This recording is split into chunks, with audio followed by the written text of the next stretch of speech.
اشرف ہنگ دریا دریا بسینہ دارد، دشمن ہمیشہ پرغم با ذکر تو دوست دارد۔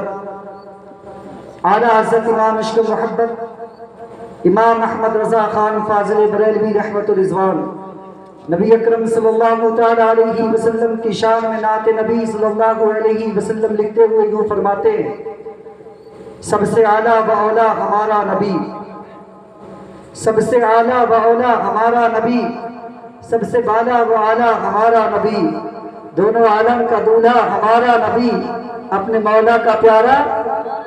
ارے آپ لوگ بھی بولیے نا، ادھر دیکھیے میری طرف۔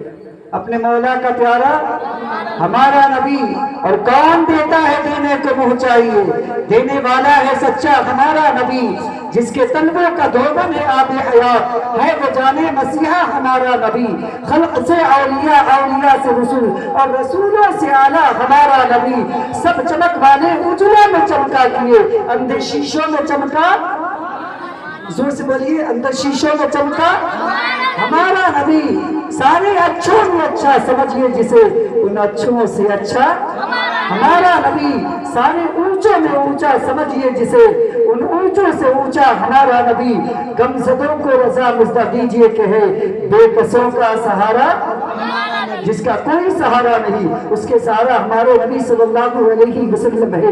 میرے ملت کے نوجوانوں، جانتے ہو نبی اکرم صلی اللہ علیہ وسلم کی تشریف آوری کب ہوئی؟ جب دنیا کے لوگ پورے ہوش و حواس میں نہیں تھے بلکہ بے ہوش تھے۔ اس لیے میں کہہ رہا ہوں کہ بے ہوش تھے کہ وہ اپنے ہاتھوں سے اپنی بیٹیوں کو زندہ دفن کر دیتے تھے۔ وہ بے ہوش تھے، تھوڑے سے پانی کے لیے سالوں لڑائیاں کیا کرتے تھے، اس لیے وہ بے ہوش تھے۔ وہ ننگے ہو کر کے خانہ کعبہ کا طواف کرتے تھے، اس لیے وہ بے ہوش تھے۔ وہ ایسے بے ہوش تھے، خوبصورت پتھر کو دیکھتے تو اسی کے سامنے اپنی پیشانی کو جھکا دیتے تھے۔ وہ بے ہوش تھے، وہ چمکتے ہوئے چاند کو دیکھتے تو اس کے سامنے ہاتھ کو جوڑ دیا کرتے تھے۔ وہ بے ہوش تھے، سورج کی تپش کو دیکھتے تو اس کے سامنے سستا ریز ہو جایا کرتے تھے۔ بے ہوش تھے، مگر قربان جاؤ نبی رحمت کی رحمت پر، ہمارے نبی صلی اللہ تعالیٰ علیہ وسلم تشریف لائے تو پھر ایسے ہوش میں آئے، ایسے ہوش میں آئے کہ پھر اب تو دریا آ رہا ہے، ان کے دیوانے چلے جا رہے ہیں، پھر دریا ان کا راستہ نہیں روکتا ہے۔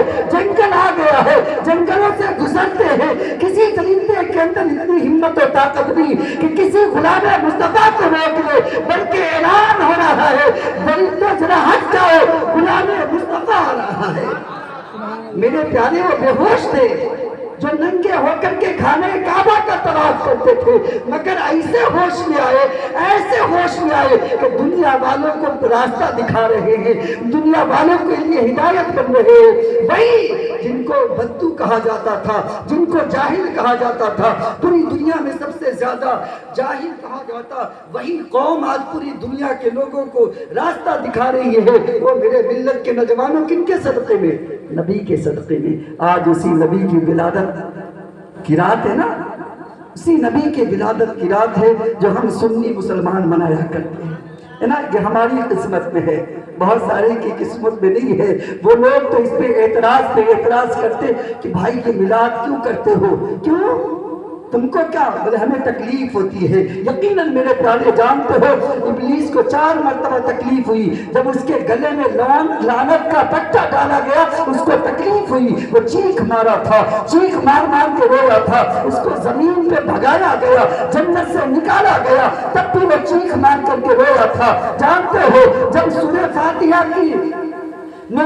فاتحہ کا نزول ہوا، سورہ فاتحہ نازل ہوا، چیخ مار کر کے رویا، اور سب سے زیادہ کب رویا؟ جب ہمارے اور آپ کے آقا نامدار احمد مصطفیٰ محمد مصطفیٰ صلی اللہ تعالیٰ علیہ وسلم کی آمد ہے۔ پوری دنیا میں خوشیاں منائی جا رہی ہے، پوری دنیا کے جانور، مشرق کے جانور، مغرب کے جانوروں کو وہ مبارکباد دے رہے ہیں، ایک دوسرے کو تمام مخلوقات مبارکباد پیش کر رہے ہیں۔ رہے ہیں، مگر ابلیس اپنے سر کو پٹک رہا ہے، وہ رو رہا ہے۔ کیوں رو رہا ہے؟ اس لیے رو رہا ہے کہ آج وہ آ رہا ہے، آج وہ نبی آ رہے ہیں جس نبی کے صدقے میں اللہ نے زمین بنائی ہے، جس نبی کے صدقے میں اللہ نے آسمان کا شامیانہ تان دیا ہے، جس نبی کے صدقے میں صرف پوری مخلوقات ہی نہیں بلکہ نبیوں کو نبوت بھی ملی تو اسی نبی کے صدقے میں ملی ہے۔ وہ نبی کی تشریف آوری ہو رہی ہے۔ شیطان کہہ رہا ہے اب تک میں جس کو بھٹکاتا تھا، جس کو بہکاتا تھا، جس کو گناہوں میں ملوث کرتا تھا، اس کا ٹھکانہ جہنم بن جاتا تھا، لیکن اب تو وہ نبی آ رہے ہیں جس کو میں بھٹکاؤں گا، بہکاؤں گا، اس سے گناہ کراؤں گا، سالوں اس کے اوپر محنت کروں گا، مگر اس کے باوجود بھی جس دن اس کے دل میں احساس پیدا ہو گیا، جس دن وہ ڈر گیا اللہ سے، جس دن اس کے دل میں شریعت محمدیہ بیٹھ گئی، جس دن اس کے دل میں نبی کی محبت پیدا ہو گئی، وہ شرمندہ ہو کر، پھر وہ نادم ہو کر اللہ کے حضور اپنی پیشانی کو جھکا کر کے جیسے ہی توبہ کرے گا اللہ اس کو ایسا پاک کرے گا جیسے ماں کے پیٹ سے ابھی پیدا ہو۔ وہ میرے پیارے، ہم سب کو جو یہ دولت ملی ہے کن کے صدقے میں ملی ہے؟